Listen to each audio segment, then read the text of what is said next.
ପିଲାମାନେ ସମସ୍ତେ ତୁମ ଷଷ୍ଠ ଶ୍ରେଣୀର ଭୂଗୋଳ ବହି ବାହାର କର। ପିଲାମାନେ ଆମେ ପୂର୍ବ କ୍ଲାସରେ କ'ଣ ପଢ଼ିଥିଲେ? ଆମେ ସୌରମଣ୍ଡଳ ବିଷୟରେ ପଢ଼ିଥିଲେ। ତାହା ସହିତ ସୂର୍ଯ୍ୟଙ୍କ ବିଷୟରେ ଟିକେ ଅଧିକ ଜାଣିଥିଲେ। ଆଜି ଆମେ ଅନ୍ୟ ଗ୍ରହମାନଙ୍କର ଆବର୍ତ୍ତନ ସମୟ ଏବଂ ପରିକ୍ରମଣ ସମୟ ବିଷୟରେ ଜାଣିବା। ତାହା ସହିତ ଆମେ କ'ଣ କରିଥିଲେ? ଆମେ ବୁଧ ଗ୍ରହର ଆବର୍ତ୍ତନ ସମୟ ପରିକ୍ରମଣ ସମୟ ଜାଣିଥିଲେ ନା?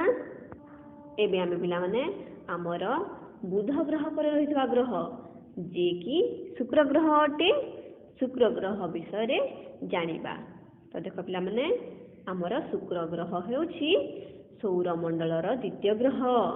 ପିଲାମାନେ, ଶୁକ୍ର ଗ୍ରହ ସୂର୍ଯ୍ୟଙ୍କ ଠାରୁ 10,80,00,000 କିଲୋମିଟର ଦୂରରେ ରହିଅଛି, ଯାହାର ବ୍ୟାସ 1,292 କିଲୋମିଟର ଅଟେ। ଏହି ଗ୍ରହରେ କାର୍ବନ ଡାଇଅକ୍ସାଇଡ, ଯାହାକୁ ଆମେ ଅଙ୍ଗାରକାମ୍ଳ ଗ୍ୟାସ କହିଥାଉ, ସେହି ଅଙ୍ଗାରକାମ୍ଳ ଗ୍ୟାସ ଅଧିକ ମାତ୍ରାରେ ଥିବାରୁ ଏହି ଗ୍ରହକୁ ଗରମ ଗ୍ରହ ମଧ୍ୟ କୁହାଯାଏ। ପିଲାମାନେ, ଏହି ଗ୍ରହର ପରିକ୍ରମଣ ସମୟ ହେଉଛି 255 ଦିନ ଓ ଆବର୍ତ୍ତନ ସମୟ ହେଉଛି 243 ଦିନ।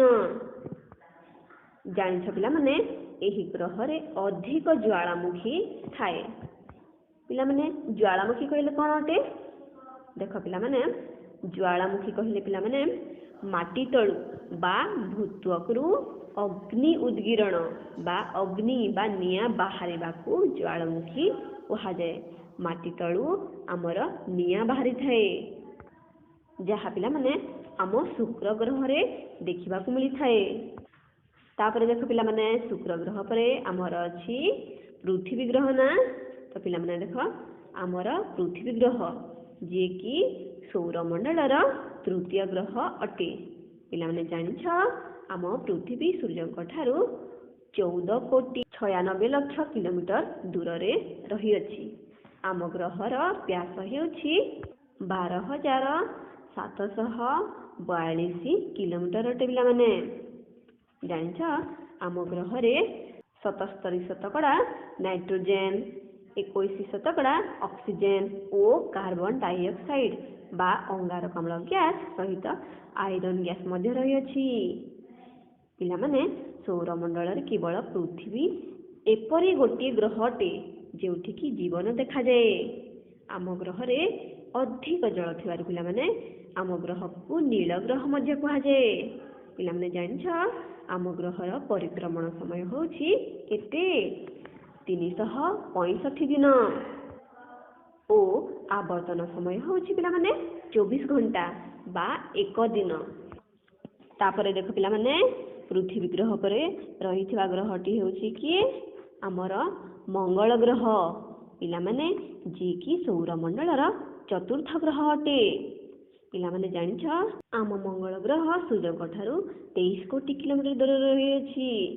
ପିଲାମାନେ, ଆମ ମଙ୍ଗଳ ଗ୍ରହର ବ୍ୟାସ ହେଉଛି 6,794 କିଲୋମିଟର। ପିଲାମାନେ, ଏହି ଗ୍ରହରେ 95% କାର୍ବନ ଡାଇଅକ୍ସାଇଡ ବା ଅଙ୍ଗାରକାମ୍ଳ ଗ୍ୟାସ ରହିଅଛି। ପିଲାମାନେ, ଏହି ଗ୍ରହକୁ ଲାଲ ଗ୍ରହ ମଧ୍ୟ କୁହାଯାଏ। କାରଣ ଜାଣିଛ ପିଲାମାନେ, ଏଠାରେ ଲାଲ ମାଟି ଦେଖାଯାଏ।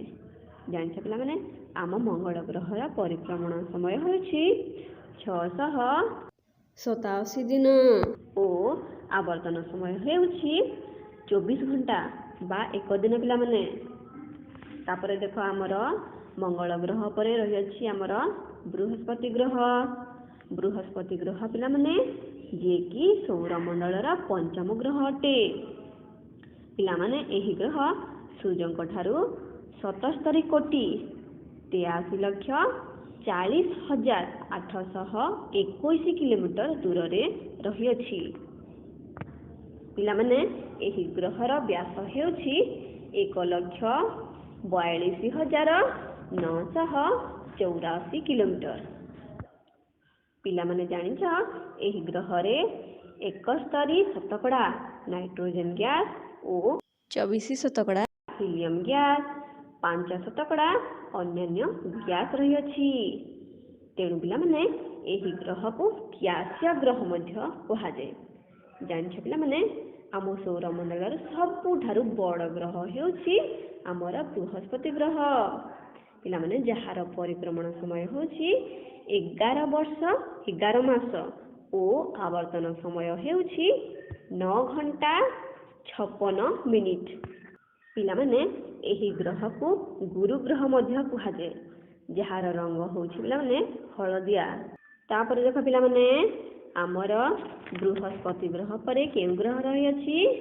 ଆମର ଶନି ଗ୍ରହ ରହିଅଛି ପିଲାମାନେ। ଆମର ଶନି ଗ୍ରହ ଯିଏକି ସୌରମଣ୍ଡଳର ଷଷ୍ଠ ଗ୍ରହ ଅଟେ। ଜାଣିଛ ପିଲାମାନେ ଶନି ଗ୍ରହ ସୂର୍ଯ୍ୟଙ୍କ ଠାରୁ 142 କୋଟି 66 ଲକ୍ଷ 66,400 କିଲୋମିଟର ଦୂରରେ ରହିଅଛି। ପିଲାମାନେ ଜାଣିଛ ଯାହାର ବ୍ୟାସ 1,02,728 କିଲୋମିଟର। ପିଲାମାନେ ଏହି ଗ୍ରହରେ 96% ହାଇଡ୍ରୋଜେନ, 3% ହିଲିୟମ ଗ୍ୟାସ୍ ଓ ଅନ୍ୟାନ୍ୟ ଗ୍ୟାସ୍ ରହିଅଛି। ପିଲାମାନେ ଜାଣିଛ ଆମ ଶନି ଗ୍ରହ 26.73 ଡିଗ୍ରୀ ନଇକି ରହିଥାଏ। ପିଲାମାନେ ଆମେମାନେ ସମସ୍ତେ ଜାଣୁ ପ୍ରତ୍ୟେକ ଗ୍ରହର ଆକାର ସମାନ ନଥାଏ। ବୃହସ୍ପତି ଗ୍ରହ ଯେମିତି ସବୁଠାରୁ ବଡ଼ ଗ୍ରହ ହୋଇଥିବା ବେଳେ ବୁଧ ଗ୍ରହ ସବୁଠାରୁ ଛୋଟ ଗ୍ରହ ଅଟେ। ସେମିତି ପିଲାମାନେ ଜାଣିଛ ଆମ ଶନି ଗ୍ରହର ଚାରିପଟରେ ବା ଚାରିପାଖରେ ବଳୟ ଥିବାରୁ ଶନି ଗ୍ରହକୁ ବଳୟ ଗ୍ରହ କୁହାଯାଏ। ପିଲାମାନେ ଗ୍ରହ ଗୁଡ଼ିକ ସୂର୍ଯ୍ୟଙ୍କ ଠାରୁ ଭିନ୍ନ ଭିନ୍ନ ଦୂରତାରେ ରହିଅଛନ୍ତି। ହଁ ନା ପିଲାମାନେ ଆମେ ସମସ୍ତେ ଜାଣୁ। ଦେଖ ପିଲାମାନେ ଆମ ବୁଧ ଗ୍ରହ, ଶୁକ୍ର ଗ୍ରହ ଓ ପୃଥିବୀ ଗ୍ରହ ସହିତ ଆମର ମଙ୍ଗଳ ଗ୍ରହ ସୂର୍ଯ୍ୟଙ୍କର ନିକଟରେ ବା ସୂର୍ଯ୍ୟଙ୍କର ଅତି ପାଖରେ ଅଛନ୍ତି ନା। ସେଥିପାଇଁ ପିଲାମାନେ ଏହି ଗ୍ରହ ଗୁଡ଼ିକୁ ଅନ୍ତଃ ଗ୍ରହ କୁହାଯାଏ। ପିଲାମାନେ ଆମ ଶନି ଗ୍ରହର ପରିକ୍ରମଣ ସମୟ ହେଉଛି 29 ବର୍ଷ 5 ମାସ ଓ ଆବର୍ତ୍ତନ ସମୟ ହେଉଛି 10 ଘଣ୍ଟା 40 ମିନିଟ୍। ତାପରେ ଦେଖ ପିଲାମାନେ ଆମ ଶନି ଗ୍ରହ ପରେ କେଉଁ ଗ୍ରହ ରହିଅଛି? ପିଲାମାନେ ଆମର ୟୁରାନ୍ସ ଗ୍ରହ ରହିଅଛି ନା। ଦେଖ ପିଲାମାନେ ୟୁରାନ୍ସ ଗ୍ରହ ଯିଏକି ଆମ ସୌରମଣ୍ଡଳର ବା ସୌରଜଗତର 7ମ ଗ୍ରହ ଅଟେ। ପିଲାମାନେ ଜାଣିଛ ଆମର ୟୁରାନ୍ସ ଗ୍ରହ ସୂର୍ଯ୍ୟଙ୍କ ଠାରୁ 300 କୋଟି 6,58,000 କିଲୋମିଟର ଦୂରରେ ରହିଅଛି। ପିଲାମାନେ ଆମ ୟୁରାନ୍ସ ଗ୍ରହର ବ୍ୟାସ ହେଉଛି 51,118। 83% ହାଇଡ୍ରୋଜେନ ଗ୍ୟାସ୍, 15% ହିଲିୟମ ଗ୍ୟାସ୍ ଏବଂ 2.3% ମିଥେନ୍ ଗ୍ୟାସ୍ ରହିଅଛି। ପିଲାମାନେ ଏହି ଗ୍ରହର ରଙ୍ଗ ସବୁଜ ଅଟେ। ଏହି ଗ୍ରହର ପରିକ୍ରମଣ ସମୟ ହେଉଛି 84 ବର୍ଷ ଓ ଆବର୍ତ୍ତନ ସମୟ ହେଉଛି 17 ଘଣ୍ଟା 14 ମିନିଟ୍। ପିଲାମାନେ ଆମର ୟୁରାନ୍ସ ଗ୍ରହ ପରେ ରହିଥିବା ଗ୍ରହଟି କିଏ ଅଟେ? ଆମର ନେପଚ୍ୟୁନ୍ ଗ୍ରହ। ହଁ ନା ପିଲାମାନେ? ପିଲାମାନେ ଆମ ନେପଚ୍ୟୁନ୍ ଗ୍ରହ ଯିଏକି ଆମ ସୌରମଣ୍ଡଳର ବା ସୌରଜଗତର 8ମ ଗ୍ରହ ଅଟେ ବା 8 ନମ୍ବର ଗ୍ରହ ଅଟେ। ପିଲାମାନେ ଏହି ଗ୍ରହ ସୂର୍ଯ୍ୟଙ୍କ ଠାରୁ 439 କୋଟି 83,96,441 କିଲୋମିଟର ଦୂରତାରେ ରହିଅଛି। ପିଲାମାନେ ଆମ ନେପଚ୍ୟୁନ୍ ଗ୍ରହର ପରିକ୍ରମଣ ସମୟ ହେଉଛି 164 ବର୍ଷ ଓ ଆବର୍ତ୍ତନ ସମୟ ହେଉଛି 16 ଘଣ୍ଟା 7 ମିନିଟ୍। ପିଲାମାନେ ଜାଣିଛ ଏହି ଗ୍ରହର ତାପମାତ୍ରା 200 ଡିଗ୍ରୀ ସେଲସିୟସ୍ ହୋଇଥିବାରୁ ଏହି ଗ୍ରହକୁ ବରଫ ଗ୍ରହ କୁହାଯାଏ। ପିଲାମାନେ ଆମେ ସମସ୍ତେ ଜାଣିଲେ ଯେ ଆମ ଗ୍ରହମାନଙ୍କ ବିଷୟରେ।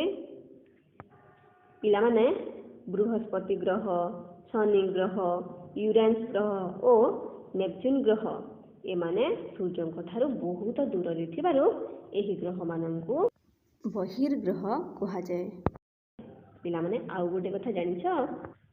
ପିଲାମାନେ ଆମର ଶୁକ୍ର ଗ୍ରହ ଓ ୟୁରାନ୍ସ ଗ୍ରହ ସୂର୍ଯ୍ୟଙ୍କର ଚାରିପଟେ ପୂର୍ବରୁ ପଶ୍ଚିମକୁ ଘୂରିଥାନ୍ତି। ମାତ୍ର ପିଲାମାନେ ଆମର ପୃଥିବୀ ଓ ଅନ୍ୟ ଗ୍ରହ ଗୁଡ଼ିକ ସୂର୍ଯ୍ୟଙ୍କୁ ପଶ୍ଚିମରୁ ପୂର୍ବକୁ ଘୂରିଥାନ୍ତି। ବା ପିଲାମାନେ ପ୍ରଦକ୍ଷିଣ କରିଥାନ୍ତି। ପିଲାମାନେ ଆମ ସୌର ପ୍ରଣାଳୀ କୋପରନିକସ୍ ଖୋଜି ବାହାର କରିଥିଲେ ଓ ସୌରମଣ୍ଡଳର ଗ୍ରହମାନଙ୍କର ଗତିର ନିୟମ କେପ୍ଲର ଦେଇଥିଲେ। ପିଲାମାନେ ଆଜି ଆମେ ଆମ ଗ୍ରହମାନଙ୍କର ପରିକ୍ରମଣ ସମୟ ଓ ଆବର୍ତ୍ତନ ସମୟ ସହିତ ସେହି ଗ୍ରହମାନଙ୍କରେ କେଉଁ କେଉଁ ଗ୍ୟାସ୍ ରହିଅଛି ଜାଣିଲେ, କେତେ ପ୍ରତିଶତ ରହିଅଛି ଜାଣିଲେ। ପିଲାମାନେ ଆମେ ଆସନ୍ତା କ୍ଲାସରେ ଆମର ପୃଥିବୀ, ଆମେ ବାସ କରୁଥିବା ପୃଥିବୀ ଗ୍ରହ ବିଷୟରେ ଟିକେ ଅଧିକ ଜାଣିବା। ତା ସହିତ ଆମର ଚନ୍ଦ୍ର ଉପଗ୍ରହ ବିଷୟରେ ମଧ୍ୟ ଅଧିକ ଟିକେ ଜାଣିବା।